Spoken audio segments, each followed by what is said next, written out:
Hi hello నమస్తే welcome to our channel TGTV వార్తా కథనాలపై విశ్లేషణ కార్యక్రమం మార్నింగ్ న్యూస్ కు స్వాగతం. నేను మీ జర్నలిస్ట్ సత్య. రాష్ట్రంలో ఎండలు తీవ్రంగా మండిపోతున్నాయి. అదేవిధంగా నేతల ఘాటైన విమర్శలతోటి ఎన్నికల వాతావరణం కూడా ఒక్కసారిగా వేడెక్కింది. ఆల్రెడీ నామినేషన్ల ప్రక్రియ ప్రారంభమై 2 రోజులు అవుతున్న తరుణంలో మరి ఒకరిపై ఒకరు ఘాటైన విమర్శలు చేసుకుంటున్న పరిస్థితులు మనం గమనిస్తా ఉన్నాం. అదేవిధంగా 20 మందికి పైగా ఎమ్మెల్యేలు తనతో టచ్లో ఉన్నారని చెప్తున్న కేసీఆర్, టచ్ చేసి చూడు మరి హైటెన్షన్ వైర్లా నేనున్నా మాడిపోతామంటున్న రేవంత్ రెడ్డి, అదేవిధంగా రైతు రుణమాఫీ 100 రోజుల్లో అమలు చేస్తామని చెప్పనే లేదంటున్న బట్టి విక్రమార్క, అబద్ధాలు ఆడడంలో ముఖ్యమంత్రి ఉప ముఖ్యమంత్రులు పోటీలు పడుతున్నారంటున్న హరీష్ రావు, ఈ విధంగా ఒకరికై ఒకరు తీవ్ర విమర్శలు చేసుకుంటున్న పరిస్థితులలో మరి ఈరోజు వార్తా కథనాలను ఒకసారి పరిశీలిద్దాం. తెలంగాణ దినపత్రికలో ఆ 734 కోట్లు మింగేశారా? లెక్క తప్పిన ఆర్థిక మంత్రి బట్టి విక్రమార్క, పైసల మంత్రి లెక్కల్లో అడ్డగోలు బొక్కలు, రైతు బీమాకు 734 కోట్లు ఇచ్చామన్న బట్టి, ఏటా ఆగస్టులో 1470 కోట్లు పైగా బీమా ప్రీమియం, తక్కువ అమౌంట్ ఇప్పుడు ఎలా కట్టారని అనుమానాలు, రుణమాఫీ 100 రోజుల్లో చేస్తానని అనలే, మొదలే కానీ రైతు భరోసాకు 5575 కోట్లు, యాసంగి రైతు బంధు ఇంకా పూర్తి కాలేదని క్లారిటీ, ఆర్టీసీకి ఇచ్చిన నిధులపైన కొత్త కథలు, కరెంటు పోతే కరెంటు పోయినట్టు కాదు, ప్రాధాన్యత క్రమంలో కాంట్రాక్టర్ బిల్లు చెల్లించడం, బీ ట్యాక్స్ ఆర్ ట్యాక్స్ పై మొదటిసారి స్పందన, మీట్ ది ప్రెస్ లో పాల్గొన్న డిప్యూటీ సీఎం బట్టి విక్రమార్క అని చెప్పి నిన్న ఒక మరి మీట్ ది ప్రెస్ కార్యక్రమంలో ప్రెస్ క్లబ్ ఆధ్వర్యంలో ఏర్పాటు చేసిన మీట్ ది ప్రెస్ కార్యక్రమంలో ఆయన పాల్గొన్నాడు. ఈ సందర్భంగా విలేకరులు అడిగిన పలు ప్రశ్నలకు ఆయన సమాధానం ఇచ్చిండు. అందులో భాగంగా 734 కోట్లు మరి రైతు బీమాకి ఇచ్చామని చెప్తున్న పరిస్థితుల్లో 1470 కోట్ల ప్రీమియం కట్టాల్సిన మరి ప్రీమియంను 734 కోట్లు కట్టినామంటున్నారు. గత ప్రభుత్వం ఆల్రెడీ మరి ప్రీమియం కట్టినా అని చెప్పింది. మరి మళ్ళీ ఆగస్టులోనే ప్రీమియం ఉంటుంది. మరి ఆగస్టు రాకముందే 734 కోట్లు కట్టిందంటే మరి ఇది నమ్మశక్యం కాని అంశం. ఒకవేళ కడితే 1470 కోట్లు కట్టాలి, లేదంటే మరి మొత్తానికే కట్టకుండా ఉండి అది ఆగస్టులో కట్టాల్సిన కిస్తీ, ఈ లోపు దాని పేరు మీద 734 కోట్లు మరి మింగేశారా అని చెప్పి అనుమానాలు వ్యక్తం చేసిన పరిస్థితిని మనం ఇక్కడ గమనించవచ్చు. మరోవైపు రుణమాఫీ 100 రోజుల్లో చేస్తామని చెప్పనే లేదు అని చెప్తున్న పరిస్థితి. మరోవైపు మరి ఇలా ముఖ్యమంత్రి రేవంత్ రెడ్డి పిసిసి అధ్యక్షునిగా ఉన్నప్పుడు డిసెంబర్ 9న తాను అధికారం చేపట్టిన వెంటనే మొదటి ఫైలుపై మరి రుణమాఫీ మీద సంతకం చేస్తా అని చెప్పిన పరిస్థితి. మరోవైపు రైతులను వెళ్ళండి, మీరు ఆల్రెడీ ₹1,00,000 కనుక మీ బీఆర్ఎస్ ప్రభుత్వం మరి రద్దు చేసినట్టయితే వెంటనే వెళ్ళి మళ్ళీ లోన్ తెచ్చుకోండి, నేను రాగానే రద్దు చేస్తా, డిసెంబర్ 9నే రద్దు చేస్తా, దానికి ఎలాంటి వాయిదాలు లేవు, 6 గ్యారంటీలతోటి దానికి సంబంధం లేదు, 6 గ్యారంటీలు 100 రోజులు అలా చేస్తాం కానీ రుణమాఫీ మాత్రం మొదటి రోజునే చేస్తా అని చెప్పిన పరిస్థితి. మరోవైపు బట్టి విక్రమార్క మాత్రం 100 రోజులలో చేస్తామని చెప్పలేదు మరి అని చెప్తున్న పరిస్థితి. మరోవైపు రేవంత్ రెడ్డి ఆగస్టు 15 లోపు చేస్తామని చెప్తున్నాడు. అంటే ఎన్నికల సమయంలోనే, ఒకవైపు ఎన్నికల అవసరం ఉన్న తరుణంలోనే ఈ విధంగా అబద్ధాలు ఆడుతున్న నాయకులు రేపు ఎన్నికల సమరం ఒడ్డెక్కిన తర్వాత వీళ్ళు మరి రుణమాఫీ చేస్తారా అని చెప్పి ఇప్పుడు రైతుల్లో కొత్త ప్రశ్నలు తలెత్తుతున్న పరిస్థితిని మనం గమనించవచ్చు. అదేవిధంగా మొదలే కానీ రైతు భరోసాకు 5575 కోట్లు ఇచ్చిందని చెప్పి మరి ఇక్కడ పేర్కొంటున్న పరిస్థితిని మనం గమనించవచ్చు. ఇకపోతే అబద్ధమైనా సరే 100 సార్లు చెబితే నిజమైపోతుంది. ఇప్పుడు కాంగ్రెస్ ప్రభుత్వం కూడా ఇదే విధానాన్ని అనుసరిస్తున్నట్టుగా కనిపిస్తుంది. ఆర్థిక మంత్రి బట్టి విక్రమార్క అయితే పూర్తిగా అదే పనిలో ఉన్నట్టుగా కనిపిస్తుంది. అయితే ఆయన చెప్పిన లెక్కలను పరిశీలిస్తే అందులో పెద్ద ఎత్తున గోల్మాల్ జరిగిందనే అనుమానాలు వ్యక్తం అవుతున్నాయి.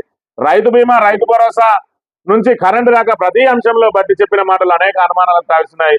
100 కోట్ల రూపాయల ప్రజాధనం ఎవరు మింగేశారనే దానికి అర్థం కాని పరిస్థితి ఏర్పడింది. ఏదైతే మరి మీట్ ది ప్రెస్ కార్యక్రమంలో దీనికి రాష్ట్ర వ్యాప్తంగా మరి విలేకరులు ఎవరైతే ఉన్నారో రాష్ట్రంలో ఏదైతే ప్రజల్లో నెలకొన్న సందేహాలన్నింటినీ కూడా మరి ఉప ముఖ్యమంత్రి స్థాయిలో ఆయన ద్వారా నివృత్తి చేయడానికి వివిధ ప్రశ్నలు అడిగిన నేపథ్యంలో ఆయన చెప్పినవన్నీ కూడా మరి అబద్ధాలు తప్పుల తడకగా ఉన్నాయి. ఇందులో మరి ఆ నిధులన్నీ ఎవరు బొక్కేసిరో కూడా తెలుస్తలేదు. మరి అదే విధంగా బీ ట్యాక్స్ ఆర్ ట్యాక్స్ కు సంబంధించి కూడా మరి ప్రశ్నలు అడిగిన విలేకరులకు తాము ప్రాధాన్యత క్రమంలో బిల్లులు చెల్లిస్తున్నామని, కాళేశ్వరం ప్రాజెక్టుకు బిల్లులు ఆపి మరి చిన్న చిన్న కాంట్రాక్టర్లకు ఇస్తున్నామని మరి ఏదైతే సమర్థించుకునే ప్రయత్నం చేసినట్టుగా మనం ఇక్కడ గమనించవచ్చు. ఇది నిన్నటి రోజున మీట్ ది ప్రెస్ లో ఆయన మాట్లాడిన మాటలను మనం గమనించవచ్చు. నిన్నటి రోజున రేవంత్ రెడ్డి మహబూబ్ నగర్ లో మరి వంశీచంద్ రెడ్డికి మద్దతుగా ప్రచారం చేసిండు. అందులో భాగంగా మళ్ళీ నోటి దూలకు పదును పెట్టుకున్నాడు రేవంత్ రెడ్డి. ఏదైతే 25 మంది టచ్ లో ఉన్నారు ఎమ్మెల్యేలని కేసీఆర్ చెప్పిన వెంటనే ఆయన ఫ్రస్ట్రేషన్కి వెళ్ళిపోయిండు. మళ్ళీ బూతు పురాణం మొదలుపెట్టిండు. కేసీఆర్ బోర్ల పడ్డాడు, బొక్కలు ఇరిగినాయి, మాజీ సీఎం పై రేవంత్ వ్యాఖ్యలు అని చెప్పి ఆయన మళ్ళీ తన స్థాయిని మరిచి వ్యాఖ్యలు చేసిన పరిస్థితిని మనం ఇక్కడ గమనించవచ్చు. కేసీఆర్ జాతి నీతిని గుర్తించడం, పండబెట్టి తొక్కి పార్లమెంట్ పోతాం, పిల్లగాడు నడవాలంటే ఏడాది అవుతుంది, మనం ఉరకాల్సిన అవసరం లేదు, నడిచినా పీకెటోడు ఎవరు లేడు. నిన్న కేరళ పోయినా, రేపు కర్ణాటక పోతున్నా, ఎల్లుండి మహారాష్ట్ర పోతున్నా, ప్రచార రథం కూడా ఎక్కడి మల్లు రవి కిందికి దిగిపోయాడని చెప్పిన నాయకులు వంశీచంద్ర రెడ్డి నామినేషన్ ర్యాలీలో సీఎం రేవంత్ అని ఏదైతే మళ్ళీ అధికారం తలకెక్కి మరి తలతిక్క మాటలు ఏ విధంగా మాట్లాడడం మనం ఇక్కడ గమనించవచ్చు. ఏదైతే మరి ఒక పెద్ద వయసుకు సంబంధించిన నేత, మరి రాష్ట్రంలో ప్రతిపక్ష నేత, 10 సంవత్సరాలు ముఖ్యమంత్రి చేసిన వ్యక్తిని పట్టుకొని ఆయనకు జరిగిన ఇబ్బందికి సానుభూతి చూపించినట్టే మరి ఆ రోజు వెళ్ళి హాస్పిటల్లో పరామర్శించిన రేవంత్ రెడ్డి ఆయన నిజస్వరూపం ఏ విధంగా ఉందంటే కేసీఆర్ బోర్ల పడ్డాడు, బొక్కలిరిని అని చెప్పి ఇంత నీచంగా మాట్లాడుతున్న పరిస్థితి. ఒకవైపు ముఖ్యమంత్రి పదవిని దిగజార్చి ఏదైతే ఆంధ్రలో మరి నోటికొచ్చినట్టు తీసుకుంటున్నారో ఆంధ్ర సంస్కృతిని ఈరోజు తెలంగాణలోకి తీసుకొచ్చిండు. తెలంగాణ వాళ్ళ మాట పదనున్నా కూడా అందులో కమ్మదనం ఉంటది, తీయదనం ఉంటది, ఇలాంటి బూతులు ఉండయి. మరి రేవంత్ రెడ్డి వచ్చిన కాడి నుంచి ఆయన మాటలు ఏ విధంగా ఉంటున్నాయి, సీనియర్ నేతల మీద ఆయన మాట్లాడే మాటలు ఏ విధంగా ఉంటున్నాయి, ఆయన అధికార మదం తలకెక్కి ఏ విధంగా మాట్లాడుతున్నాడు అనే విషయాన్ని కూడా మరి ఇక్కడ గమనించాలి. కేసీఆర్ జాతి నీతిని గుర్తించినామని చెప్పి కూడా నీచంగా మాట్లాడుతున్న పరిస్థితిని మనం గమనించవచ్చు. అదొకటి పండబెట్టి తొక్కి పార్లమెంట్కి పోతామని చెప్తా ఉన్నాడు. పండబెట్టి తొక్కి పార్లమెంట్కి ఎందుకు, ఎలక్షన్లలో గెలిచిపో, నువ్వు బయటకు వస్తే ఈరోజు జనమే నిన్ను పండబెట్టి తొక్కడానికి సిద్ధంగా ఉన్నారు. నీ 6 గ్యారంటీలు ఏవని చెప్పి అమలేదని, రైతుల రుణమాఫీ ఏదని, 500 బోనస్ ఏదని, మహిళలకు మహాలక్ష్మి పేరుతో ఇస్తాన్న 2500 ఏవని చెప్పి నిన్నే పండబెట్టి తొక్కడానికి ప్రజలు సిద్ధంగా ఉన్నారు. ఇక్కడ 100 రోజులు పిల్లగాడు నడవాలంటేనే ఏడాది అవుతుంది, 100 రోజులలో ఎలా సాధ్యమవుతుంది అన్నట్టుగా మాట్లాడుతూ ఉన్నాడు. ఆ రోజులలో పిల్లగాడు నడవాలంటే ఏడాది పడుతుంది, మరి 100 రోజులలో 6 గ్యారంటీలు ఎట్లా అమలు చేస్తాం, మేము ఏడాదిలో అమలు చేస్తామని ఎందుకు చెప్పలేకపోయినావు? ఆ రోజు అంటే ప్రజలను మోసం చేయడానికి ఏ మాట అయినా మాట్లాడచ్చు, తర్వాత అధికారంలోకి వచ్చినాక ఏం మాట్లాడినా వెళ్తుంది అన్నట్టుగా ఉన్నది. ఈయన మాటలు చూస్తే మరి ఉరకాల్సిన అవసరం లేదు, నడిచిన పీకెటోడు ఎవరు లేడు అంటా ఉన్నాడు. నువ్వు వీకెటోడు ఎవరు లేడు, ఎందుకంటే ఆల్రెడీ 5 సంవత్సరాల కోసం నిన్ను గెలిపించారు కాబట్టి ఈరోజు 5 సంవత్సరాలు ఉండే పరిస్థితే. మరి ప్రజలకు సంబంధించి మరి ఏదైతే రీకాల్ సిస్టమ్ లేదు కాబట్టి 5 ఏళ్ళు మీ గవర్నమెంట్ ఉంటుంది. ఎవడన్నా గీకాల అనుకుంటే నీ ఎమ్మెల్యేలే, నీ పక్కనున్న మంత్రులే నీ సీటు వీకెత్తారు తప్ప ఇక ప్రజలైతే వీకే పరిస్థితి లేదు. ప్రతిపక్షాలు కూడా మేము ఎలా నిన్ను పీకేయమని చెప్తాను, నువ్వు 5 ఏళ్ళు ఉండాలి, నీ పరిస్థితి ఏందో, నీ హామీలేదో చూడాలి, జనాలు నిన్ను చీ కొట్టాలి, అప్పుడే మేము మళ్ళీ అధికారం రావాలి, మళ్ళా జరిగే ఎన్నికలు అని చెప్తున్న పరిస్థితి. మరి ఈ విధంగా అధికార మదంతో విర్రవెగుతున్న రేవంత్ రెడ్డి ఈరోజు నిన్న కేరళ అయినా, రేపు కర్ణాటక పోతున్నా, ఎల్లండి మహారాష్ట్ర పోతున్నా, నేను జాతీయ స్థాయి నాయకుడినైనా ఈరోజు నేను జడ్పీటీసీగా ఉన్న వ్యక్తిని ఈరోజు ఏ విధంగా ఎదిగినో చూడరు అన్నట్టుగా గప్పాలు ఒప్పుకుంటున్న పరిస్థితి. ఒక ముఖ్యమంత్రి అయి ఉండి ప్రచారానికి బయటకు వెళ్తూనే ఇంత గొప్పగా చెప్పుకుంటున్న రేవంత్ రెడ్డి ఆలోచనలు ఏ విధంగా ఉన్నాయని కూడా ప్రజలు గమనించాలి. ఈరోజు ఆయనను బయట రాష్ట్రాలలో ప్రచారానికి వెళ్తే అంటే నీ సీటుకు విలువ ఇచ్చి ప్రచారానికి వెళ్తున్నారు, ఆ విషయాన్ని మర్చిపోయి నేను జాతీయ స్థాయి నేతగా ఎదిగినా అని చెప్పి సొంత జిల్లాలో గొప్ప గప్పాలు కొట్టుకుంటున్న పరిస్థితిని కూడా మనం ఇక్కడ గమనించవచ్చు. రేపు సీటు తిరిగిపోతే నిన్ను పక్క జిల్లా కూడా ప్రచారానికి విలువరన్న విషయాన్ని కూడా నువ్వు గుర్తుపెట్టుకోవాలని సందర్భంగా కోరుతూ, అదేవిధంగా ఈ నెల 22 నుంచి కేసీఆర్ బస్సు యాత్ర మే 10 వరకు ప్రజల మధ్య ఉండేలా ప్రణాళిక. లోక్సభ ఎన్నికల నేపథ్యంలో బీఆర్ఎస్ అధినేత కేసీఆర్ ఈ నెల 22 నుంచి మే 10 వరకు రాష్ట్ర వ్యాప్తంగా బస్సు యాత్ర చేపట్టనున్నారు. ఈ క్రమంలో కేసీఆర్ బస్సు యాత్ర పర్మిషన్ పై రాష్ట్ర ఎన్నికల ప్రధాన అధికారి వికాస్ రాజ్ బీఆర్ఎస్ రాష్ట్ర అధికార ప్రతినిధి వాసుదేవరెడ్డి శుక్రవారం కలిసి విజ్ఞప్తి చేశారు.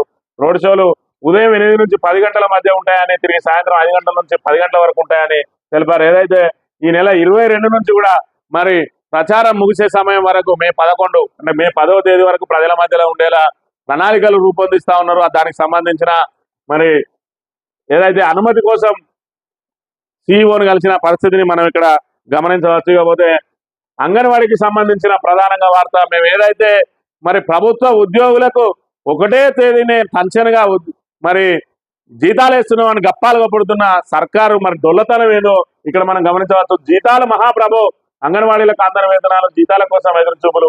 అంగన్వాడీ మరి వర్కర్లు ఎవరైతే ఉన్నారో టీచర్లు, మా ఆయాలు, వాళ్ళందరూ కూడా మరి జీతాల కోసం ఎదురు చూపులు చూస్తున్న పరిస్థితిని మనం గమనించవచ్చు. పేరుకే మరి మేము 1వ తేదీన జీతాలు వేస్తామంటున్నారు. అది కూడా ఈ ఎంపీ ఎలక్షన్లు అయిపోయిన పిదప మరి ఓ నెలది ఇంకో నెల వేసినా 2-3 నెలలు ఆలస్యంగా వేసినా చేయని తప్పని పరిస్థితులు ఉన్నాయి. ఈరోజు ప్రభుత్వ ఉద్యోగులు కూడా గమనిస్తా ఉన్నారు. కాంగ్రెస్ చేసే పరిపాలన ఎట్లా ఉన్నది, వాళ్ళ గొప్పతనం ఎట్లా ఉన్నది, వాళ్ళ పనితనం సమర్థ పాలన ఏ విధంగా ఉన్నదని గమనిస్తా ఉన్నారు. ఈ 4 నెలల్లోనే రాష్ట్రాన్ని అధోగతి పాలు చేసిండు. సాగునీరు లేక, తాగునీరు లేక, మరి ఇస్తానన్న హామీలు ఇవ్వక, ఉచిత కరెంటు ఏదైతే కరెంట్ ఉన్నదో కనీసం 24 గంటలు నాణ్యమైన కరెంట్ ఇవ్వక, మరి ఉచిత బస్సు ప్రయాణం అని చెప్పి సరైన బస్సులు, ఎక్స్ట్రా బస్సులు పెంచాల్సిన అవసరం ఉంటే దాన్ని కూడా పెంచకుండా మరోవైపు ఆర్టీసీకి నెల నెల మేము 0 టికెట్ల పైసలు ఇస్తున్నామని చెప్పి ఆ చెప్పడంలో కూడా అబద్ధమే ఉన్నది. ఏదైతే ఆర్టీసీ నిలదొక్కుకోవడం కోసం 3,000 కోట్ల రూపాయలు ఇస్తా అని గత ప్రభుత్వం మరి తీర్మానాలు చేసి అసెంబ్లీలో తీర్మానం చేసి మరి 1,500 కోట్లు ఇచ్చిందో, మిగతా 1,500 కోట్లు ఇవ్వాల్సి ఉన్నది ప్రభుత్వం. అందులో భాగంగా ఇస్తున్న పైసలని మేము ఫ్రీ టికెట్లు అంటున్నాం. ఫ్రీ టికెట్లకు అదనంగా నెలకు 300 కోట్ల రూపాయలు చెల్లించాల్సిన అవసరం ఉన్నది. అది చెల్లించకుండానే ఇవే పైసలు ఇస్తూ మేము అవే ఇస్తున్నాం అని చెప్పుకున్న పరిస్థితి. మరోవైపు ఆర్టీసీ కూడా డీలా పడి రేపు ఆర్టీసీ మూసేసుకోవాల్సిన దుస్థితి కూడా ఏర్పడే అవకాశం ఉన్నది.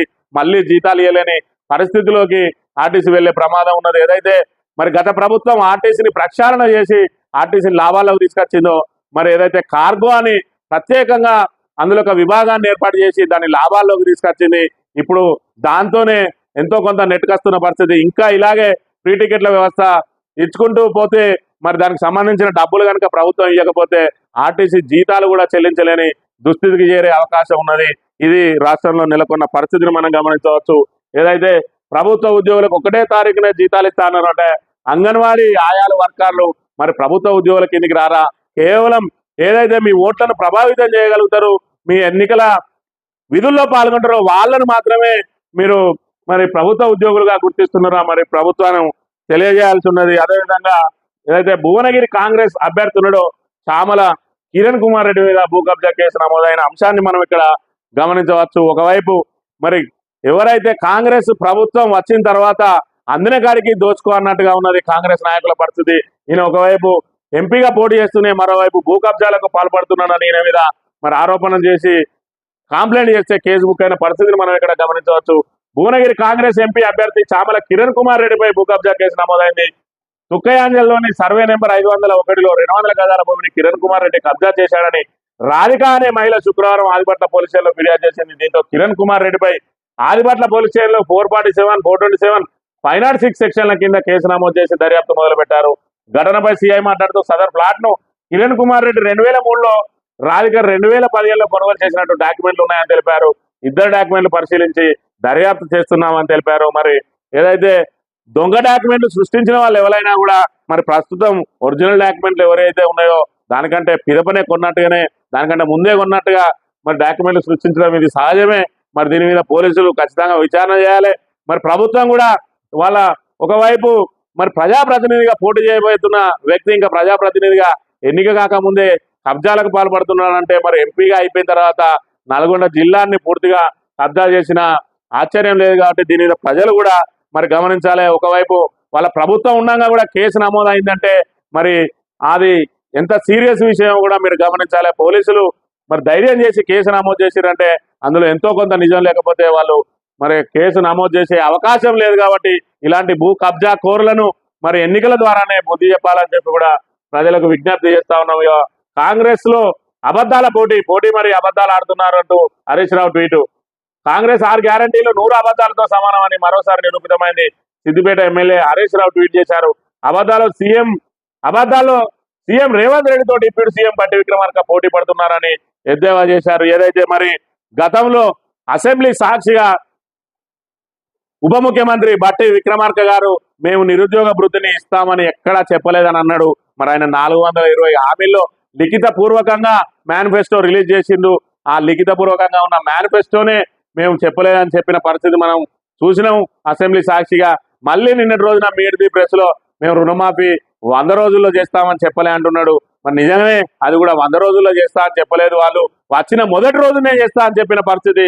ఏదైతే రేవంత్ రెడ్డి వ్యాఖ్యలు చేసిండో అవన్నీ కూడా ఇంకా సామాజిక మాధ్యమాల్లో నిక్షిప్తమై ఉన్నాయి. అది రికార్డెడ్ ఎవిడెన్స్ గా ఉన్నది. అయినా కూడా అబద్ధాలు ఆడుతున్న పరిస్థితిని మనం గమనించవచ్చు. తాము అధికారంలో ఉన్నాం, ఏది మాట్లాడినా చెల్తుంది అన్న విధంగా మరి కాంగ్రెస్ నాయకులు, కాంగ్రెస్ నేతలు ప్రవర్తిస్తున్న తీరును ప్రజలందరూ కూడా గమనించాలి. ఇక రేవంత్ రెడ్డికి కళ్ళు నెత్తికెక్కాయి. 4 పార్టీలు మార్చాడు, ఆ పార్టీలు ఖాళీ అయ్యాయా? పాలమూరులో మళ్లీ వలసలు మొదలయ్యాయి. కేటీఆర్ సవాల్కు రేవంత్ తోకముడిచాడు. సీఎం రేవంత్ రెడ్డిపై సింగిరెడ్డి, నిరంజన్ రెడ్డి ఫైర్. 4 నెలలకే రేవంత్ రెడ్డి కళ్ళు నెత్తికెక్కాయని మాజీ మంత్రి సింగిరెడ్డి, నిరంజన్ రెడ్డి ఆగ్రహం వ్యక్తం చేశారు. 4 మందమెక్కి కన్ను మిన్ను కానరాక నోటికొచ్చిన మాటలు మాట్లాడుతున్నాడని మండిపడ్డారు. ఏదైతే రేవంత్ రెడ్డికి మరి కళ్ళు నెత్తికెక్కింది 4 నెలలు గడవంగానే అని చెప్తున్న పరిస్థితి. కళ్ళు నెత్తికెక్కింది 4 నెలల తర్వాత కాదు. ఆయన ఏదైతే ముఖ్యమంత్రిగా అధికారం చేపట్టిన మొదటి రోజు నుంచే ఆయనకు కళ్ళు నెత్తికెక్కినాయి. మన వాపును చూసి బలపట్టుకుంటున్న పరిస్థితి. ఆ సీటు ఆయనకు శాశ్వతం కాదు అని తెలిసినా కూడా ఆయన నోటికొచ్చిన మాటలు మాట్లాడుతూ ఉన్నాడు. మరోవైపు ప్రతిపక్ష నేతల మీద నోరు జారి కట్టడి చేసి వాళ్ళ వెంబడి ఉన్న వాళ్ళందరినీ కూడా కట్టడి చేయాల్సిన పరిస్థితి. మరోవైపు తన ఎమ్మెల్యేలు బయటకు పోకుండా హైటెన్షన్ వైర్ లాగా ఉన్నా అని చెప్తున్న పరిస్థితి. అంటే గోడదాగతడానికి సిద్ధంగానే ఉన్నాడు, కానీ ఆయన చుట్టూ కాపలా పెట్టి కాపాడుకుంటున్నా అని చెప్పగానే చెప్తున్న పరిస్థితిని మనం గమనించవచ్చు. అందులో భాగంగా మరి ఏదైతే ఎక్కడ తన ఎమ్మెల్యేలు చేజారిపోతారో అని చెప్పి మరి బీఆర్ఎస్ పార్టీలో ఎవరైతే మరి ప్రలోభాలకు లొంగుతారో ఆ ప్రలోభాలకు లొంగే వాళ్ళను కూడా కొనుగోలు చేయడానికి ప్రయత్నం చేస్తున్న పరిస్థితి. అందులో భాగంగా మరి రాజేంద్రనగర్ ఎమ్మెల్యే ప్రకాష్ గౌడ్ను కొనుగోలు చేయడానికి బేరం కుదిరినట్టుగా కూడా తెలిసింది. ఆయన రేపో మాపో మరి కాంగ్రెస్ తీర్థం పుచ్చుకోబోతా ఉన్నాడు. ఏదైతే మరి కాంగ్రెస్ ఎమ్మెల్యేలు 20 మంది టచ్ లో ఉన్నారని చెప్పడంతో మరి కాంగ్రెస్ ఎమ్మెల్యేలు డోలాయమానంలో ఉన్నారు. మరి మిగతా ఎమ్మెల్యేలు కూడా ఈయన మీద మరి నమ్మకం లేదు కాబట్టి వాళ్ళందరూ ఎక్కడ చేజారుతారో అని చెప్పి లేదు మన దగ్గరికే వాళ్ళు వస్తారని చెప్పడం కోసం మరి ప్రలోభ పెట్టి ఆయనను చేర్చుకోవడానికి ప్రయత్నం చేస్తున్న పరిస్థితిని కూడా మనం గమనించవచ్చు. నమస్తే తెలంగాణ విషయానికి వస్తే కేసీఆర్ పోరుబాట 22 నుంచి ఎన్నికల ప్రచార యాత్ర. రాష్ట్ర వ్యాప్తంగా కేసీఆర్ బస్సు యాత్ర, రోడ్ షోలు మిర్యాలగూడలో మొదలు, సిద్దిపేటలో ముగింపు. జిల్లాల్లో రాత్రి బస, బహిరంగ సభలకు యోచన. ప్రాథమికంగా రూట్ మ్యాప్ ఖరారు చేసిన బీఆర్ఎస్ 2 రోజుల్లో పూర్తి ప్రచార షెడ్యూల్ ఖరారు అని చెప్పి ఇక్కడ కేసీఆర్ బస్సు యాత్రకు సంబంధించిన మరి రూట్ మ్యాప్ను, అదేవిధంగా ప్రచారానికి సంబంధించి ఏ రోజు ఎక్కడెక్కడ పోతాయని చెప్పి ఒక రూట్ మ్యాప్ సిద్ధం చేసుకున్న పరిస్థితిని మనం గమనించవచ్చు. ఇకపోతే కాంగ్రెస్ నాయకులకు నిరసనల సెగ ప్రారంభమైంది. ఇంకెవరు కూడా మరి పైన సభలతోటి, అదేవిధంగా మొన్ననే నామినేషన్లు ప్రారంభమైనాయి కాబట్టి నామినేషన్లతోటి ఉన్నారు. ఇంకా ఏ ఎమ్మెల్యే కూడా ప్రజల దగ్గరికి పోలేదు. ఇంకా ఓట్ల కోసం ఇప్పుడిప్పుడే బయటికి వెళ్తున్న పరిస్థితి. ఇక వెళ్ళిన తర్వాత ఇక ప్రారంభం అవుతున్నాయి వాళ్ళకు గ్యారంటీల కోసం గోరావు. అసెంబ్లీ ఎన్నికల ముందు ఇచ్చిన గ్యారంటీలు లోక్సభ ఎన్నికలు వచ్చినా ఎందుకు అమలు కావడం లేదంటూ కాంగ్రెస్ ఎమ్మెల్యే మనోహర్ రెడ్డిని మహిళలు నిలదీశారు. శుక్రవారం వికారాబాద్ జిల్లా మైల్వార్లో ఎన్నికల ప్రచారం కోసం వచ్చిన ఎమ్మెల్యేను మహిళలు చుట్టుముట్టారు. గృహలక్ష్మి కింద ఇస్తామన్న 2500, మహాలక్ష్మి కింద ఇస్తామన్న 2500 ఏమయ్యాయని, రుణమాఫీ ఎందుకు చేయలేదని ప్రశ్నల వర్షం కురిపించారు. సమాధానం చెప్పలేక మనోహర్ రెడ్డి అక్కడి నుంచి వెనుదిరిగారని ఇక్కడ ప్రధానంగా ప్రచురించింది వార్తను. ఏదైతే ఇంకా ఎమ్మెల్యేలు జనంలోకి రాలేదు, జనంలోకి వస్తే పరిస్థితి ఏంటనేది శాంపిల్ మాత్రమే. ప్రజలందరూ రెడీ ఉన్నారు నిలదీయడానికి, రేవంత్ రెడ్డిని బొందబెట్టడానికి, తొక్కిపెట్టడానికి మరి రెడీగా ఉన్నారు, సిద్ధంగా ఉన్నారు. మీ ఎమ్మెల్యేలను ఇప్పుడు పోయి ఓట్లు అడుగువాను, మీ కార్యకర్తలను ఓట్లు అడుగువాను, ప్రజలే మిమ్మల్ని పండబెట్టి తొక్కే పరిస్థితి ఉన్నదనేది కూడా మనం గమనించాలి. నిన్నటి రోజున 100 రోజుల్లో రుణమాఫీ అనలేదని చెప్పి మరి చెప్తున్న పరిస్థితిని మనం గమనించవచ్చు. లేకపోతే కళ్ళంలో కన్నీళ్లు, అకాల వర్షానికి తడిసిన ధాన్యపు రాశులు. కొనుగోలు కేంద్రాల్లో నీటి పాలైన వడ్ల కుప్పలు. సిరిసిల్ల జిల్లాలో తడిసిన 10,000 క్వింటాలు. పలు జిల్లాల్లో నేల రాలిన పంటలు, రాలిన మామిడి. యాదాద్రి నిజామాబాద్ జిల్లాలో వడగండ్ల బీభత్సం. ధర్మోనాలో పిడుగుతో 4గురికి గాయాలు. అమ్మడానికి కొనుగోలు కేంద్రానికి తెచ్చిన ధాన్యం అకాల వర్షం పాలైంది. పక్షం రోజులుగా వడ్ల కాట కోసం నిరీక్షిస్తున్న రైతులకు చెడగొట్టువాన నష్టాన్ని మిగిల్చింది. సిద్దిపేట జిల్లా దుబ్బాక మార్కెట్ యార్డ్లో ధాన్యపు రాశులు నీటిపాలవడంతో రైతు వేదన అంతా ఇంత కాదు. శుక్రవారం మార్కెట్లో తడిసిన ధాన్యాన్ని పరిశీలిస్తున్న దుబ్బాక ఎమ్మెల్యే కొత్త ప్రభాకర్ రెడ్డి ఇక్కడ చూడండి. మరి ఈరోజు రాష్ట్రంలో నెలకొన్న రైతుల దుస్థితి ఏ విధంగా ఉన్నదనే దానికి అద్దం పట్టే ఫోటో ఇది. ఏదైతే మరి సాగునీరు లేక ఇబ్బందులు పడుతూ అరాకొరగా వాళ్ళు మరి ఏదైతే వాళ్ళు కాపాడుకున్నారో పంటలు ఆ చేతికి వచ్చిన అరకొర పంటలను మరి నోటి రాని పరిస్థితి. తీసుకపోయి ధాన్యం కొనుగోలు కేంద్రాల్లో వస్తే ఇప్పటికీ 18 రోజులు దాటిపోయింది, 19 రోజులు దాటిపోయింది, వాటికి 20వ రోజు ధాన్యం కొనుగోలు కేంద్రాలు ప్రారంభమై అయినప్పటికీ కూడా ఇంకా ధాన్యాన్ని కొనుగోలు చేయడం లేదు. మరి 20 రోజులుగా పడిగాపులు కాస్తున్న పరిస్థితి. మరోవైపు ఆ అరకొర ధాన్యం చేతికి వచ్చిన దానికి మద్దతు ధర చెల్లించలేదు, బోనస్ మాట ఊసే లేదు. బోనస్ ఇవ్వకున్నా మంచిదే, కనీసం గత ప్రభుత్వం ఇచ్చినట్టుగా మద్దతు ధరాన్ని ఇచ్చి ప్రతి గింజ కొనుగోలు చేస్తా అన్నారు కదా, కొనండి అని అంటే కొనే పరిస్థితులు లేవు. దాంతో అకాల వర్షంతో రైతులు మళ్ళీ నష్టేట మునుగుతున్న పరిస్థితిని మనం ఇక్కడ గమనించవచ్చు. అమ్మబోతే అరిగోస, వడ్లు అమ్మేందుకు రైతు తిప్పలు, కొనుగోలు కేంద్రాల్లో కొర్రీలు, 15 రోజులైనా కాని కాంటాలు, దడబుట్టిస్తున్న చెడగొట్టు వానలు, సెంటర్లలో టార్పాలిన్లు కరువు, నిధి లేక వ్యాపారుల వైపు చూపు. ఖచ్చితంగా ఇక ఎట్టి పరిస్థితుల మరి ధాన్యం కొనుగోలు మద్దతు ధరతో కొనుగోలు చేసే పరిస్థితి లేదు, సకాలంలో కొనే పరిస్థితి లేదు. మరి ఏదైతే గప్పాలు కొట్టిరో మేము ఒక గింజను కూడా తరుగు తీయమని ఈరోజు మరి దానికి అనేక ఆంక్షలు విధించిండు. మరి ప్యాడ్ క్లీన్ చేయాలని, అలా తాలు తప్ప ఉండకూడదని, మట్టి బిడ్డలు ఉండకూడదని, ప్రభుత్వ నిబంధనల ప్రకారం చేయాలని చెప్పి అట్లయితేనే కొంటామంటున్నారు. మొదటికే మోసం వచ్చింది. గత ప్రభుత్వ హయాంలో తాలు తప్ప ఏది ఉన్నా కూడా కిలో 2 కిలోలు కట్ చేసి మరి మిల్లుకు పంపించే పరిస్థితి. ఈరోజు 4-5 కిలోలైనా సరే కట్ చేసుకోరంటే లేదు మేము ఒక గింజ కూడా కట్ చేయం, మీరు నిబంధనల ప్రకారం చేయాలని చెప్పి మరి విధి లేని పరిస్థితుల్లో వాళ్ళు దళారులకు అమ్ముకునే విధంగా ప్రోత్సాహం చేస్తున్న పరిస్థితి. ఒకవైపు ఖజానా నిల్లైంది, అదేవిధంగా ఏదైతే అందులో పౌర సరఫరాల శాఖలో నిలువై ఉన్నాయో వడ్లను ఆ బియ్యాన్ని వేలం వేస్తే మరి ఆ వ్యాపారులు కూడా ఇప్పటివరకు తీసుకుపోని పరిస్థితి. దాని ద్వారా మరి డబ్బులు వస్తాయని ఆశించిన ప్రభుత్వానికి అవి అక్కడనే నిలువున్నాయి. మరోవైపు ఏదైతే రైసు మిల్లర్లతోటి మరి బేరాలు మాట్లాడుకొని క్వింటల్కు 250 నుంచి 300 తీసుకొని మరి వాళ్ళు కొన్నట్టు అక్కడి నుంచి ఇక్కడికి పంపినట్టు సీఎంఆర్ బియ్యం ఏదైతే వాడుకున్న రైసు మిల్లులు ఉన్నాయో వాళ్ళకు దీంతో రిప్లేస్ చేయడానికి కూడా వ్యాపారులు అధికారులు కుమ్మక్కైనట్టుగా మనం గమనించవచ్చు. అందులో భాగంగా ఈరోజు మాత్రం రైతులు అన్నమో రామచంద్ర అని మరి ఒకవైపు ఇప్పటికే ఆశించిన దిగుబడి రాలేదు, మరి వచ్చిన అరకొర ధాన్యానికి మద్దతు ధర లేదు, సకాలంలో కొనే నాదుడే లేడు, వాళ్ళని పట్టించుకునే నాదుడే లేడు. మరోవైపు అకాల వర్షాలతోటి నిండా మునుగుతున్నది రైతాంగం. ఇది మరి ఈరోజు రైతుల దుస్థితిని మనం గమనించాలి. సాక్షి విషయానికి వస్తే టచ్ చేస్తే మసే, నేను హైటెన్షన్ వైర్ లాంటి ముట్టుకుంటే షాక్ కొడతా. మహబూబ్ నగర్ కార్నర్ మీటింగ్ లో మహబూబాద్ సభల్లో సీఎం రేవంత్, కేసీఆర్ గతంలో లాగా ఎమ్మెల్యేలు ఎత్తుకుపోదామని చూస్తున్నారేమో, ఇక్కడ కాపలా ఉన్నది రేవంత్ రెడ్డి, దమ్ముంటే మా ఎమ్మెల్యేలను టచ్ చేయి, మేము ఆషామాషిగా అధికారంలోకి రాలేదు, కూల్చేస్తామన్నాం అవివేకం. గతంలో లాగా మరి ఎమ్మెల్యేలను ఎత్తుకుపోదామని చూస్తాడేమో, ఇక్కడ కాపలా ఉన్నది మరి రేవంత్ రెడ్డి. అంటే మా ఎమ్మెల్యేలు అమ్ముడు పోయేటోళ్ళే ఖచ్చితంగా, కానీ నేను కాపలా ఉండి కాపాడుకుంటానా, చుట్టూ ముళ్ళ కంచె పెట్టిన ఏదైతే జైల్లో వేసి అవి వాళ్ళు దాటకుండా ఆ గోడ మీద కరెంటు పెడతారో నేను మా ఎమ్మెల్యేల చుట్టూ అట్లా పెట్టినా, మా ఎమ్మెల్యేలు దొంగలే, అమ్ముడు పోయేటోళ్ళే, మరి అమ్ముడు పోయేటోళ్ళే కానీ నేనే కాపాడుకుంటానా, నాకు భయపడే ఆగుతారు అన్నట్టుగా ఉన్నాయి ఆయన వ్యాఖ్యలు చూస్తే. మరి మా ఎమ్మెల్యేలు నీతి గల్లోళ్ళు, నిజాయితీ గల్లోళ్ళు, నీ ప్రలోభాలకు లొంగేటోళ్ళు కాదని ఎవరన్నా ముఖ్యమంత్రి స్టేట్మెంట్ ఇస్తాడు. కానీ మరి నేను వాళ్ళని కాపాడుకుంటున్నా, చుట్టూ హైటెన్షన్ వైర్ లాగా పెట్టున్నా, మరి వాళ్ళు నా కంచె దాటుకొని రాలేరు, నువ్వు వాళ్ళకు తీసుకురాలేవు అన్నట్టుగా మాట్లాడుతూ ఉన్నాడు. అంటే ఖచ్చితంగా అమ్ముడుకోవడానికి సిద్ధంగా ఉన్నారు మా ఎమ్మెల్యేలు, కానీ మరి నేను వాళ్ళని భయపెట్టి ఆపుకుంటున్నా అని చెప్పి ఆయన నేరుగా డైరెక్ట్ గానే చెప్తున్న పరిస్థితిని మనం గమనించవచ్చు. మేము ఆషామాషిగా అధికారంలోకి రాలేదు, కూల్చేస్తామనడం అవివేకం అని, మరి నన్ను కూల్చేస్తా అని ఎవరు చెప్పలే. ఈయనకు సంబంధించిన వాళ్ళే మొదటగా చెప్పింది ఈయననే, మా ప్రభుత్వాన్ని కూల్చేస్తా అంటాను, మా ప్రభుత్వాన్ని కూల్చేస్తా అంటాను అని చెప్పి ఈయననే మొదలు పెట్టుకున్నాడు. ఈయనని ఎవరు కూడా కూల్చడానికి సిద్ధంగా లేరు. నువ్వు 5 ఏళ్ళు ఉండాలి, నీ వైఫల్యంతో జీవితంలో కాంగ్రెస్ తెలంగాణలో అధికారంలోకి రాకుండా ఉండాలనే మరి ఎదుటి పార్టీలు కూడా ఎదురు చూస్తున్న పరిస్థితి. రాబోయే రోజుల్లో మరి బీఆర్ఎస్ బీజేపీ 2 పార్టీలే ఉంటాయి. నీ ప్రభుత్వ విధానం కనుక నీ పాలన ఇదే విధంగా ఉంటే కాంగ్రెస్ పూర్తి స్థాయిలో భూస్థాపితం అయ్యే అవకాశం కూడా ఉందని చెప్పి ప్రజలు మాట్లాడుతున్న పరిస్థితులను మనం గమనించవచ్చు. ఏ ముఖంతో బీజేపీ ఓట్లు అడుగుతుంది? గత 10 ఏళ్లుగా తెలంగాణకు నిధులు ఇవ్వకుండా అన్యాయం చేశారు.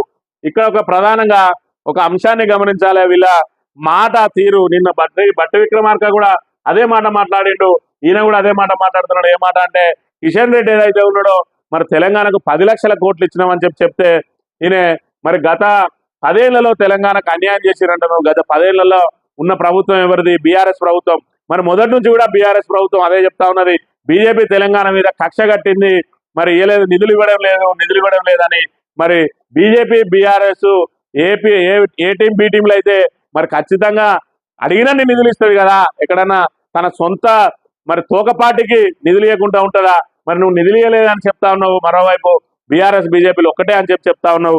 నీ మాటల్లోనే మరి నాలుకని నోటికొచ్చినట్టు మడత పెడుతున్న పరిస్థితి గమనించాలి. నీ అబద్ధాలకు అద్దుపద్దు లేదు. మరి నిధులు ఇవ్వకుండా వేధించిందంటే ఇద్దరి మధ్యలో వైరం ఉన్నట్ట, ఒకరికొకరికి తోకపాటిగా ఉన్నట్ట.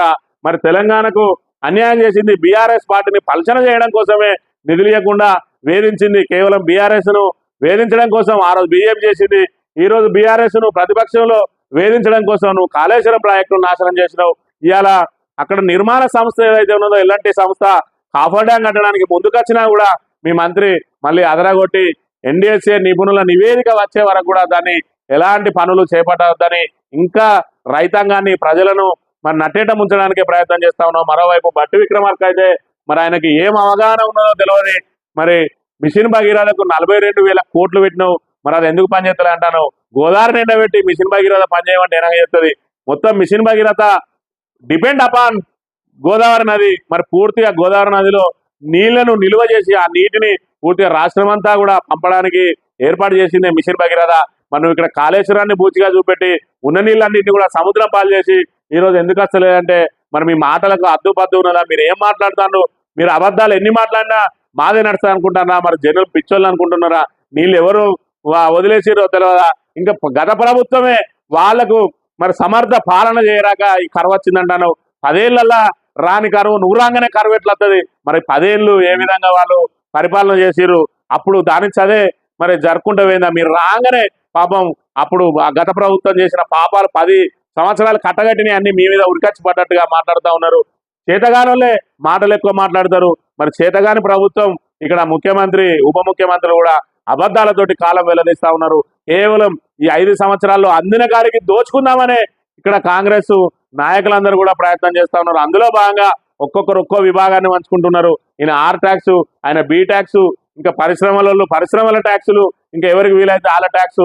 మరోవైపు కింది స్థాయిలో కూడా కాంగ్రెస్ నాయకుల జేబులు నింపడానికి ఎవరు ఏ మాఫియా అయినా చేసుకొని, వాళ్ళు మట్టి మాఫియా, వాళ్ళు ఇసుక మాఫియా, వాళ్ళు బియ్యం మాఫియా, ఏది పడితే అది చేస్తా ఉన్నారు. మరోవైపు పోలీస్ స్టేషన్లలో కూడా పైరవీలు చేస్తా ఉన్నారు. పోలీస్ స్టేషన్లను కూడా గ్రిప్లో పెట్టుకొని తమ మాట వినని వాళ్ళ మీద కేసులు బుక్ చేయడం, తన మాట విన్న వాళ్ళకే మరి అనుకూలంగా మరి కేసులు నమోదు కాకుండా చూడడం, కక్ష సాధింపులకు పాల్పడడం, పోలీస్ స్టేషన్లను కూడా ఆమ్దానుగా చేసుకొని మరి వ్యవహరిస్తున్న పరిస్థితిని మనం ఇక్కడ గమనించవచ్చు. ఇక లెఫ్ట్ టీజేఎస్ మద్దతు తీసుకుంటాం, 14 ఎంపీ సీట్లు గెలిచి ఢిల్లీకి బహుమతి ఇస్తామని చెప్తున్న పరిస్థితి. మరి ఏ ముఖం పెట్టుకొని లెఫ్ట్ మద్దతు తీసుకుంటాడో రేవంత్ రెడ్డి చెప్పాలి. ఏదైతే నిన్నటి రోజున బట్టి విక్రమార్క సిపిఎం నాయకులతోటి భేటీ అయ్యి వాళ్ళ ఆఫీస్కి పోయి భేటీ అయిండు. ఈ సందర్భంగా వాళ్ళు చెప్పిండ్రు మరి కేరళలో సిపిఎం తిట్టిన మీకు ఏ విధంగా మద్దతు ఇవ్వమంటామని చెప్పిన పరిస్థితి. ఈరోజు లెఫ్ట్ మద్దతు తీసుకుంటామంటాడు.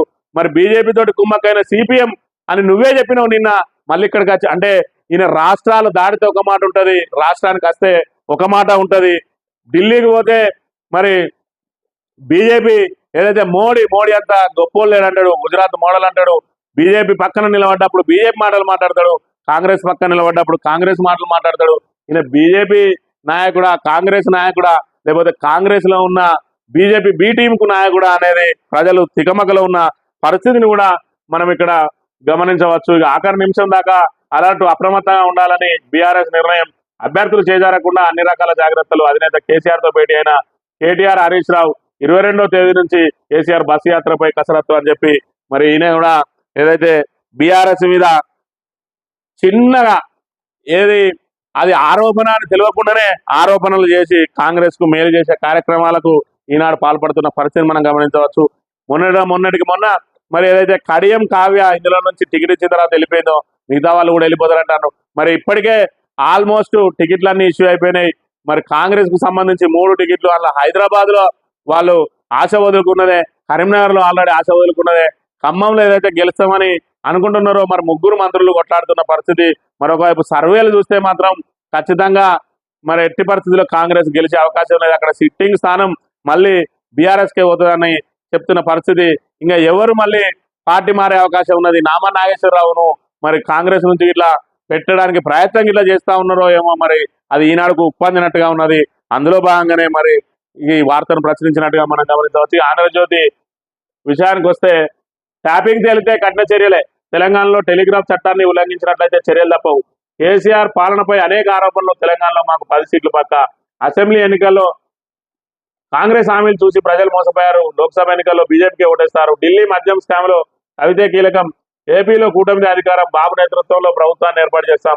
ఆంధ్రజ్యోతితో కేంద్ర మంత్రి అనురాగ్ సింగ్ ఠాకూర్ ఎవరు పడితే వాడొచ్చి తెలంగాణ గురించి మాట్లాడే, మరి ఆడెవడో తెలియదు, వాడొచ్చి మన తెలంగాణను డిసైడ్ చేసుడు, తెలంగాణ మీద విమర్శలు చేసే పరిస్థితి ఉన్నది. ఈరోజు ట్యాపింగ్ వెళ్తే కఠిన చర్యలే, ట్యాపింగ్ వెళ్తే కఠిన చర్యలు కాదు, ట్యాపింగ్ లో పాల్గొనకు ఉరిదీయండి, దాన్ని ఎవడు ఆపుతా ఉన్నాడు?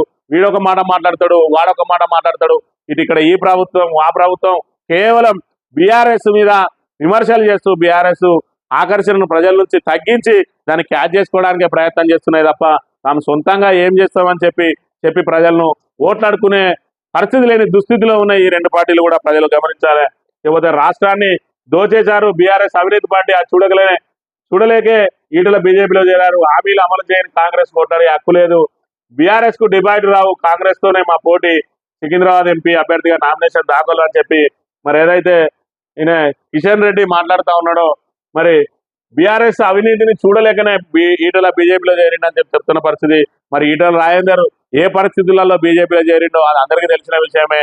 వాళ్ళ మధ్యలో పార్టీలో విభేదాలతోటి మరి పార్టీ నుంచి బయటికి వెళ్ళగొడితే వచ్చి బీజేపీలో చేరిండో, మరి చూడలేక వచ్చి ఆయన ఏదో రిజైన్ చేసి వచ్చింది అన్నట్టుగా మాట్లాడుతూ ఉన్నాడు. అంటే ప్రజలను మ్యానిపులేట్ చేయడానికి కాంగ్రెస్ బీజేపీలు ఏ విధంగా ప్రయత్నం చేస్తూ ఉన్నాయి, అబద్ధాలను అవలీలగా ఆడేస్తా ఉన్నారు. కేసీఆర్ లాంటి మరి నాయకుడు నోట్ల నుంచి ఏదైనా వెళ్ళిందంటే దానికి కట్టుబడి ఉండాలని చెప్పి నాయకుడు మరి ఉన్న పరిస్థితులలో ఈ విధంగా అబద్ధాలు ఆడేటోళ్లతోటి మరి ఈరోజు పోటీ పడలేని స్థితిలో ఉన్నది బీఆర్ఎస్. వాళ్ళ అబద్ధాలకు ఖచ్చితంగా మరి వాళ్ళు నిజాలతోటే వీళ్ళు ప్రజలు ఏదైతే అబద్ధాలతోటి మోసపోయారో రాబోయే రోజులలో అబద్ధం ఏది నిజమేదో తెలుసుకునే రోజులు వస్తాయి. దాంతో మళ్ళీ బీఆర్ఎస్ పచ్చగా కలకలలాడే రోజులు కూడా వస్తాయని చెప్పి బీఆర్ఎస్ నాయకులు భావిస్తున్న పరిస్థితిని మనం గమనించవచ్చు. టచ్ చేసి చూడు, హైటెన్షన్ వైర్ల ఎమ్మెల్యేల కాపలా ఉన్న కాంగ్రెస్ ను ముట్టుకుంటే మాడి మసైపోతారు అని చెప్పి ఏదైతే మరి కాంగ్రెస్ ఎమ్మెల్యేలు నీతివంతులు, మేము నీతివంతులకే టికెట్లు ఇచ్చినాం, కాంగ్రెస్ ఒబీడియంట్ కు టికెట్లు ఇచ్చినాం, కాంగ్రెస్ ను వాళ్ళు ఎట్టి పరిస్థితుల్లో వీడిపోరు, కావాలంటే మా వాళ్ళను నువ్వు ఒక్కరిని తీసుకొని చూడు అని చెప్పి సవాల్ చేయలేని పరిస్థితిలో ఉన్నాడు. వాళ్ళందరినీ నేను చుట్టూ హైటెన్షన్ వైర్ల కాపలా కాసుకుంటున్నా అని చెప్తా ఉన్నాడు. అంటే దొంగలకు కదా మరి జైల్లో పెట్టి గోడ మీద కరెంటు పెట్టినట్టు ఈయన కూడా ఎమ్మెల్యేలు అందరి చుట్టూ కరెంటు పెట్టి వాళ్ళు ఎవరిని బయటికి పోకుండా కాపాడుతున్నాడు. అంటే వాళ్ళందరూ దొంగలే అని చెప్పి ఈయన ఒప్పుకుంటున్న పరిస్థితి. మరి ఎమ్మెల్యేలను కూడా అవమానించిన పరిస్థితిని మనం ఇక్కడ గమనించవచ్చు. ఇకపోతే కాంగ్రెస్ లోకి ఎమ్మెల్యే ప్రకాష్ గౌడ్ సీఎం రేవంత్ రెడ్డితో భేటీ, చేరికపై చర్చలు, త్వరలో మరో 2 గ్రేటర్ బీఆర్ఎస్ ఎమ్మెల్యేలు. కాంగ్రెస్ లో చేరిన మాజీ ఎంపీ రవీంద్ర నాయక్, కేటీఆర్ బావమరిది ఎట్ల రాహుల్ కూడా ఏదైతే మరి నిన్న రోజున కేసీఆర్ చెప్పిండో, మరి ఏదైతే తమతోటి టచ్ లో ఉన్నారు ఎమ్మెల్యేలని దానికి మరి కౌంటర్ ఇవ్వాలి, ఎమ్మెల్యేలు చేజారకుండా చూసుకోవాలని చెప్పి ఎవరైతే ప్రలోభాలకు లొంగుతారో మరి బీసీ సామాజిక వర్గానికి చెందిన నాయకుడు బీసీలు అయితేనే ప్రలోభాలకు లొంగుతారని ప్రకాష్ రెడ్డిని మరి కొనుగోలు చేసి ఈ రోజు పార్టీలోకి చేర్చుకుంటా ఉన్నారు. అదేవిధంగా ఏదో కేటీఆర్ కు తోక చుట్టం ఎవడో ఎడ్ల రావులని వీడెవడో కూడా తెలియదు జనాలకు. అసలు కేటీఆర్ కు వాళ్ళ భార్యకు ఏదో చిన్నమ్మ పెద్దమ్మ బిడ్డ కొడుకు అయితే దాన్ని కూడా భూతత్వంలో పెట్టి మాదల కస్తారని గొప్పగా చెప్పుకుంటున్న పరిస్థితి. వాడు కనీసం వార్డు మెంబర్ కూడా కాదు, వాడస్తే మరి మేము గొప్పగా మాదల కస్తున్నామని చెప్పుకునే దుస్థితిలో ఉన్నది ఈరోజు కాంగ్రెస్ పార్టీ. మరి దీన్ని బట్టి అర్థం చేసుకోవచ్చు రేవంత్ రెడ్డి ఏ విధంగా అభద్రత భావంలో కొట్టుమిట్టాడుతున్నాడనే అంశాన్ని మనం ఇక్కడ గమనించాలి. ఇక 100 కేంద్రంగా ప్రచారం, 100 రోజుల పాలనపైనే రాష్ట్రంలో 3 పార్టీల వ్యూహ ప్రతివ్యూహాలు, ఎన్నికలు తమ పాలనకు రెఫరెండం అంటున్న కాంగ్రెస్, బుటక హామీలను చూసి జనం మోసపోయారని బీఆర్ఎస్ విమర్శ, అవినీతి బీఆర్ఎస్ పోయి అవినీతి కాంగ్రెస్ వచ్చిందంటున్న బీజేపీ, మేము మాత్రం ఏం చెయ్యం, ఖచ్చితంగా దీన్ని 2 పార్టీలు కాదు, మాకైతే నరేంద్ర మోడీ ఉన్నాడు, ఆయన చరిష్మా చూసి ఎయిర్రి, మాకేం చేత కాదు, మేము నిధులు తెచ్చే చేత కాదు, మేము కొత్త ప్రాజెక్టులు తెచ్చే చేత కాదు, జాతీయ హోదా తెచ్చే చేత కాదు, కానీ మాకైతే ఓట్లేయాలని బీజేపీ ఈ దుస్థితిలో ఉన్నది. లేకపోతే 100 రోజుల పాలన రెఫరెండం అని చెప్పి ఏ రోజైతే రేవంత్ రెడ్డి చెప్పిండో ఆ రోజు నుంచి మరి బీఆర్ఎస్ విరుచుకపడడంతో 100 రోజుల నుంచి తప్పుకొని ఈ రోజు మరి ఆయన మాట్లాడిన మాటలు నిన్నటి రోజున మనం గమనించవచ్చు. ఏడాది అందే మరి కొడుకు పిల్లవాడు కూడా నడవలేడు, మరి ఇప్పుడు మనం ఉరకాల్సిన అవసరం లేదు, మనం నడవకున్నా మనల్ని ఎవడేం బీకడు అని చెప్పి మాట్లాడుతున్న పరిస్థితిని మనం గమనించవచ్చు. అంటే 100 రోజులల్లా మేము చేయలేమని చెప్పి చేయలేదు అని చెప్పి ఆయనే ఒప్పుకున్నాడు. ఇంకా రెఫరెండం ఏ విధంగా అవుతుంది, రెఫరెండం నుంచి ఎప్పుడో వెనక్కి వేయండు రేవంత్ రెడ్డి. రెఫరెండం అనే మాటలు బంద్ చేసి సానుభూతి వ్యాఖ్యలు, నా ప్రభుత్వాన్ని కూల్చాలని చూస్తాను, మరి ఇక్కడ మమ్మల్ని ఓడియాలని చూస్తాను కాంగ్రెస్, మన బీజేపీ, అదేవిధంగా బీఆర్ఎస్ అని చెప్తున్న పరిస్థితి. మరి ఎన్నికల రణరంగంలో ఓడియకపోతే వాళ్ళందరూ కలిసి నీకు ప్రచారం చేసి గెలిపిస్తారా? మరి నువ్వు నన్ను ఓడియాలని చూస్తానండి. ఇక్కడ ఎన్నికల రణరంగంలో నిలబడేదే ఒకరిని ఓడగొట్టడానికి ఒకరు ఎవరైనా వాళ్ళు గెలవడానికి ప్రయత్నం చేసే అవకాశం ఉంటుంది. కానీ మరి వీళ్ళు నువ్వు ముఖ్యమంత్రి కాబట్టి నీ పార్టీని వీళ్ళు ఇద్దరు కలిసి ప్రచారం చేసి గెలిపిస్తారా? ఈ మాత్రం మరి ప్రజలను ఏ విధంగా ఆయనే మరో దిక్కు సానుభూతి వ్యాఖ్యలు మాట్లాడతాడు, మరోవైపు నోటికి వచ్చిన బూతులు మాట్లాడతాడు. మరి ఆయన ఎలాంటి వ్యక్తో అర్థం కాక జనాలు దిగమక పడతా ఉన్నారు. ఇటువంటి నాయకున్నా మనం ఎన్నుకున్నారని చెప్పి కూడా సిగ్గుతో తలదించుకుంటున్న పరిస్థితులను కూడా మనం గమనించవచ్చు. పోతే కేసీఆర్ లెక్క పెట్టుకోండి, మీ ఎమ్మెల్యేలు ఎందరున్నారో రోజు సాయంత్రం సరిచూసుకోండి అని చెప్పి మరి ఏదైతే వాళ్ళ ఎమ్మెల్యేలు చేజారుతారన్న పరిస్థితులలో వాళ్ళందరికీ ధైర్యవచనాలు నూరిపోయడానికి చెప్పిన మాటగా మనం గమనించవచ్చు. బారాస కాంగ్రెస్ 2 అవినీతి పార్టీలే అని చెప్పి కిషన్ రెడ్డి చెప్తా ఉన్నాడు. మరి నేను చేసిన పనులు చెప్పుకోవడంలో మాత్రం ఆయన ముందుకు రావడం లేదు. కాంగ్రెస్ లోకి మరో బారాస ఎమ్మెల్యే అని చెప్పి ఏదైతే ప్రకాష్ గౌడ్ను కొనుగోలు చేస్తా ఉన్నారో, మరి ఆయన ఏదైతే బీసీ బిడ్డలు అయితేనే అమ్ముడు పోతారని చెప్పి ఈ బీసీ బిడ్డకు గాలం వేసిన పరిస్థితి. మరోవైపు బీసీలు కూడా రాజకీయంగా నిలకడలేని పరిస్థితులలో ఉన్నారు. ఇలాంటి ప్రలోభాలకు లొంగిపోయే ఈరోజు బీసీలు రాజ్యాధికారం కోసం ప్రయత్నం చేయాల్సిన వారు కేవలం డబ్బులకు అమ్ముడుపోయే స్థితిలో ఉన్న పరిస్థితిని మనం ఇక్కడ గమనించవచ్చు. ఫోన్ ట్యాపింగ్ అత్యంత ప్రమాదకరం. నాడు వ్యక్తిగత జీవితాల్లోకి చొరబడి కంట్రోల్ చేయడానికి యత్నించారు సీఎం రేవంత్. చాలా మంచి పనులు చేస్తున్నారు మీడియాతో ముఖాముఖిలో ముఖ్యమంత్రి. అసలు 100 రోజుల రెఫరెండం అని ఏదైతే కాంగ్రెస్ పార్టీ చెప్తా ఉన్నదో, ఈ 100 రోజులల్లా రేవంత్ రెడ్డి ప్రభుత్వం నూతనంగా చేపట్టిన కార్యక్రమాలు ఏంటి అన్నది ప్రజలకు వివరించాలి. లేదంటే తాము ఈ 5 ఏళ్ల పాలనలో అసలు ఏం చేస్తామని చెప్పాలి. ప్రజలకు మేము ఏం చేయదలుచుకున్నాం, మా విజన్ ఏంది, మా లక్ష్యం ఏంది, మేము ఏం చేయదలుచుకున్నాం, వ్యవసాయ రంగాన్ని ఏం చేయదలుచుకున్నాం, విద్యా రంగాన్ని ఏం చేయదలుచుకున్నాం, వైద్య రంగాన్ని ఏం చేయదలుచుకున్నాం, పరిశ్రమల రంగాన్ని ఏం చేయదలుచుకున్నాం అని చెప్పకుండా కేవలం మేము 6 గ్యారంటీలు ఇచ్చినాం, 5 అమలు చేసినాం, 6 గ్యారంటీలు ఇచ్చినాం, 5 అమలు చేసినాం, ప్రభుత్వ ఉద్యోగులకు 1వ తారీఖే జీతాలు ఇస్తాం, మా ప్రభుత్వానికి రెఫరెండంగా భావించిన 100 రోజుల పాలన మాకు ఓట్లేదు. ఇది రేవంత్ రెడ్డి చెప్తున్న పరిస్థితి. ఇప్పటి వరకు మరి ఉన్న కాళేశ్వరం ప్రాజెక్టు ఏదైతే ఉన్నదో దాన్ని ఏ విధంగా మరి కుంగిన ప్రాజెక్టును సత్వరం చర్యలు ఏ విధంగా చేపట్టాలి, మరి ఆ వృధాగా పోయే నీళ్ళని ఏ విధంగా అరికట్టాలి, మరి నీటి నిల్వలను ఏ విధంగా చేయాలి, వాటిని ఎత్తిపోసి మరి రాష్ట్రంలో కరువు పరిస్థితులు ఉన్న నేపథ్యంలో కరువును ఏ విధంగా అధిగమించాలి, మరి తాగునీటి ఎద్దడి ఏ విధంగా దించాలి.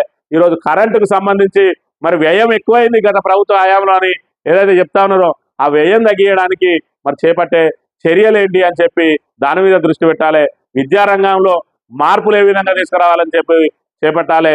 ఈ విధంగా సమీక్షలు చేసి దాని మీద మళ్ళీ సూచనలు చేయాలి. కానీ ఇప్పటి వరకు ఎలాంటి పనులు చేయని కాంగ్రెస్ ప్రభుత్వం మరి ఏదైతే సంక్షేమ పథకాలు అమలవుతున్నాయో వాటినైనా సజావుగా అమలు చేయలేదు. ఇచ్చిన గ్యారంటీల్లో మరి 100 రోజులలో చేస్తామని చెప్పి మాట తప్పారు. ఈరోజు ఏడాదైనా మరి నడవడు పిల్లాడు, మీరు అప్పుడే తొందరపడకుండా అని చెప్పి ప్రజలను మళ్ళీ బుగ్గగాలం చేస్తున్న పరిస్థితిని కూడా మనం గమనించవచ్చు. ఈ పరిస్థితులలో ఇంకా కాంగ్రెస్ కు ఏ ముఖం పెట్టుకొని ఓట్లు అడుగుతారో మరి వాళ్ళే చెప్పాలి. ఇక స్థానిక వార్తల విషయానికి వస్తే నిన్నటి రోజున పెద్దపల్లి పార్లమెంట్ అభ్యర్థి కొప్పుల ఈశ్వర్ గారు మరి పెద్ద ఎత్తున ర్యాలీతోటి నామినేషన్ వేయడం జరిగింది. దానికి సంబంధించి మీకోసం ప్రశ్నించే గొంతునవుతా, నా చివరి శ్వాస వరకు మీతోనే ఉంటా అన్న అంటే మీ సోదరిగా నేనున్న ఆగర్భ శ్రీమంతుడికి భూగర్భ కార్మికుడికి మధ్య పోటీ, మీ బిడ్డకు అవకాశం ఇవ్వండి, అభివృద్ధి చేసి చూపిస్తా. పెద్దపల్లి పార్లమెంట్ బీఆర్ఎస్ అభ్యర్థి కొప్పుల ఈశ్వర్ పెద్దపల్లి కార్మిక కర్షకుల కష్టాలు తెలిసిన వ్యక్తిగా పేద ప్రజల సంక్షేమ అభివృద్ధికి పాటుపడతానని పార్లమెంట్ బీఆర్ఎస్ అభ్యర్థి కొప్పుల ఈశ్వర్ హామీ ఇచ్చారు. కాంగ్రెస్ మోసపూరిత వాగ్దానాలు నమ్మి ఓటేస్తే ప్రజలను నట్టేట ముంచారని మండిపడ్డారు. ఆ పార్టీ ఇచ్చిన హామీలు అమలు కావాలంటే పార్లమెంట్ లో ప్రశ్నించే గొంతుకు కావాలని తనకు అవకాశం ఇవ్వాలని విజ్ఞప్తి చేశారు. శుక్రవారం ఆయన పెద్దపల్లి బీఆర్ఎస్ ఎంపీ అభ్యర్థిగా నామినేషన్ దాఖలు చేశారు. తర్వాత అంబేద్కర్ విగ్రహం వద్ద నిర్వహించిన రోడ్ షోకు హాజరయ్యారు. పార్లమెంట్ నియోజకవర్గంలోని 7 అసెంబ్లీ సెగ్మెంట్ల నుంచి అశేషంగా తరలి వచ్చిన ప్రజలను ఉద్దేశించి ప్రసంగించారు. ప్రశ్నించే గొంతుకలపైన రేవంత్ సర్కార్ అక్రమ కేసులు పెడుతున్నారని ధ్వజమెత్తారు. మరి ఏదైతే నిన్నటి రోజున అట్టహాసంగా మరి నామినేషన్ దాఖలు చేసిండు కొప్పుల ఈశ్వరు. ఈ సందర్భంగా భూగర్భ కార్మికుడైన నాకు, అదేవిధంగా ఆగర్భ శ్రీమంతుడైన వివేక్ కొడుకు యుద్ధం జరగబోతా ఉన్నది. ఈ యుద్ధంలో మరి ప్రజలందరూ కూడా కార్మిక పక్షపాతి అయిన నిత్యం ప్రజల మధ్యలో ఉండే నా వైపు నిలబడాలని ఆయన కోరుకున్న పరిస్థితిని గమనించవచ్చు. నేను ఇక్కడే పుట్టినా, ఇక్కడే పెరిగినా, నా చివరి శ్వాస వరకు మీతోనే ఉంటా. ఒక కార్మికుడి బిడ్డను అన్నా అంటే నేనున్నా అని మీ సోదరుని, మీతో అంతటి అనుబంధం ఉన్నది. మీ బిడ్డను ఎంపీగా ఆదరించండి. మీకోసం పార్లమెంట్ లో ప్రశ్నించే గొంతునవుతా. ఈ ఎన్నికల్లో ఆగర్భ శ్రీమంతుడికి భూగర్భ కార్మికుడి మధ్య పోటీ జరుగుతున్నది. నాకు అవకాశం ఇవ్వండి, అభివృద్ధి చేసి చూపిస్తున్నా అని చెప్పి అడిగిన పరిస్థితిని మనం ఇక్కడ గమనించవచ్చు. ఇక మరోవైపు ఇక్కడ ఉమ్మడి కరీంనగర్ జిల్లాలో ప్రశ్నించిన వాళ్ళ మీద కేసులు అవుతా ఉన్నాయి. వాళ్ళ విన్నే దాడులు చేసి వాళ్ళ విన్నే ఉల్టా కేసులు పెడుతున్న పరిస్థితులను మనం ఇక్కడ గమనించవచ్చు. పెద్దపల్లి పార్లమెంట్ లో కాంగ్రెస్ ధన ప్రవాహం, ఎలాగైనా గెలిచేందుకు అడ్డదారులు, సింగరే నోట్ల కోసం అసత్య ప్రచారాలు, బీఆర్ఎస్ నాయకులే లక్ష్యంగా ప్రలోభాలు, వినకుంటే ఆత్మవిశ్వాసం దెబ్బతీసేలా కుట్రలు, బెదిరింపులు, దాడులు, కక్ష సాధింపు చర్యలు, ఇటీవల సోషల్ మీడియా వారియర్ పై కేసులు, భయభ్రాంతులకు గురి చేసేలా మన కౌన్సిలర్ ఇంట్లో సోదాలు, పోలీసులు అండగా నిలుస్తున్నారని విమర్శలు. మరి ఏదైతే ఈ ఎంపీ ఎన్నికల్లో గట్టెక్కడం కోసం పోలీస్ డిపార్ట్మెంట్ ను అడ్డంగా వాడుకుంటున్న పరిస్థితిని మనం గమనించవచ్చు. మొన్నటికి మొన్న మరి ధర్మానం మండలానికి చెందిన మాధవరావు అనే మరి సోషల్ మీడియా అనే నీళ్లు వస్తలేవు అని చెప్పి సోషల్ మీడియాలో పెట్టిన కర్మానికి అడ్లూరు లక్ష్మణ్ కుమార్ ప్రభుత్వ విప్పు, అడ్లూరు లక్ష్మణ్ కుమార్ అనుచరులు ఆయనను దాడి చేసిరు. ఆయన మీద దాడి చేసిన తర్వాత ఆయన పోలీస్ స్టేషన్కి వెళ్ళి కంప్లైంట్ చేసిన తరుణంలో ఎస్ఐ నువ్వు జాగ్రత్తగా వెళ్ళు, నిన్ను మళ్ళీ కొట్టడానికి చూస్తున్నారని చెప్పిన పరిస్థితి. మరి పోలీస్ స్టేషన్ పోతేనే రక్షణ లేదు, ఎస్ఐ నిన్ను కొట్టడానికి చూస్తాను వాళ్ళని చెప్పినప్పుడు రక్షణ కల్పించాల్సిన బాధ్యత ఎస్ఐకి లేదా? పోలీస్ స్టేషన్ నుంచి బయటకు రాగానే మళ్ళీ దాడులు చేసిర్రు. దాడులు చేసి ఆయన 3 రోజుల పాటు హాస్పిటల్లో ఉంటే తిరిగి ఆయన విన్ని SC ST కేసు పెట్టి ఈరోజు జైలుకు పంపిన పరిస్థితి. ఇంత మరి రౌడీజం నడుస్తా ఉన్నది, ఇంత దౌర్జన్యం నడుస్తా ఉన్నది, ఇంత పోలీసు రాజ్యం నడుస్తా ఉన్నది. ఒకవైపు ప్రజాపాలన అన్నాడు, మరోవైపు పోలీసు రాజ్యం నడిపిస్తా ఉన్నాడు. పోలీసులను అడ్డంగా వాడుకొని నిన్నటి రోజున ఏదైతే సుల్తానాబాద్ కౌన్సిలర్ ఇంట్లో మరి వడ్డీ వ్యాపారం చేస్తున్నారని చెప్పి ఆయన ఇంట్లో లేని సమయంలో వాళ్ళ తల్లిని బెదిరించి ఎలాంటి సెర్చ్ వారెంట్ లేకుండా మరి మూకుమ్మడిగా పోలీసులు అందులో చేరి మరి సోదాలు చేస్తే ఆమె అస్వస్థతకు గురైంది, భయభ్రాంతులకు లోనై అస్వస్థతకు గురైతే ఆమెను కరీంనగర్ ఆసుపత్రికి తరలించిన పరిస్థితి. ఈ విధంగా పోలీసులు మరి ఇష్టారాజ్యంగా దౌర్జన్యాలు చేస్తున్నారు, పోలీసులతో దౌర్జన్యాలు చేయిస్తున్నారు కాంగ్రెస్ పార్టీ నాయకులు. మరోవైపు కోట్లాది రూపాయలు ఖర్చు పెట్టడానికి మరి ఎంపీ స్థానాన్ని కైవసం చేసుకోవడానికి వివేక్ తన కుమారుని కోసం విపరీతమైన ప్రయత్నాలు చేస్తున్న పరిస్థితి. మరోవైపు నిన్నటి రోజున బాలకృష్ణ మాట్లాడుతూ 10,000 రూపాయలు ఓటుకిచ్చైనా తన కొడుకును ఎంపీగా చేయాలని చెప్పి 3వ తరాన్ని పార్లమెంట్ లో పంపించాలని చెప్పి మరి వివేక్ ప్రయత్నం చేస్తా ఉన్నాడు. 10,000 ఇచ్చినా తీసుకోండి కానీ కొప్పులీశ్వర్కే ఓటేయండి అని చెప్పి ఆయన పిలుపునిచ్చిన పరిస్థితిని కూడా మనం ఇక్కడ గమనించవచ్చు. మరోవైపు ఇంత మండుటెండలో కూడా మరి మిట్ట మధ్యాహ్నం పూట ఇక్కడ అంబేద్కర్ వద్ద భారీగా జనం, అశేష జనం మరి హాజరైన పరిస్థితిని మనం గమనించవచ్చు. అంటే కొప్పులీశ్వర్కు ప్రజాదరణ ఏ విధంగా ఉన్నదనేది నిన్నటి నామినేషన్ చూసే మనం గమనించే అవకాశం ఉన్నది.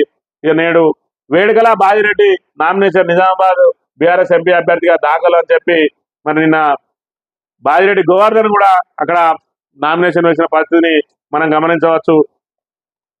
ఇకపోతే మరోవైపు ఏదైతే ధాన్యం కొనుగోలు కేంద్రాల్లో రైతులు మరి ధాన్యం ఆరబోసుకున్నారో అకాల వర్షంతో ఇక్కడ ధాన్యం అంతా తడుస్తున్న పరిస్థితి. ఉమ్మడి కరీంనగర్ జిల్లాలో కూడా రైతులు ఈ విధంగా అకాల వర్షాలకు నష్టపోతున్న పరిస్థితిని మనం గమనించవచ్చు. ఇక వరికి బోగస్ రుణమాఫీ ఎగ్గొట్టేందుకు కాంగ్రెస్ సాకులు, అబద్ధాల పునాదులపై సర్కారు, బీఆర్ఎస్ తోనే తెలంగాణకు న్యాయం, కరీంనగర్ పార్లమెంట్ అభ్యర్థి బోయినపల్లి వినోద్ కుమార్ అని చెప్పి వరికి ఏదైతే బోనస్ ఇస్తా అని చెప్పిండ్రో ఆ బోనస్ అనేది బోగస్ అని చెప్పి ఆయన చెప్తున్న పరిస్థితిని మనం ఇక్కడ గమనించవచ్చు.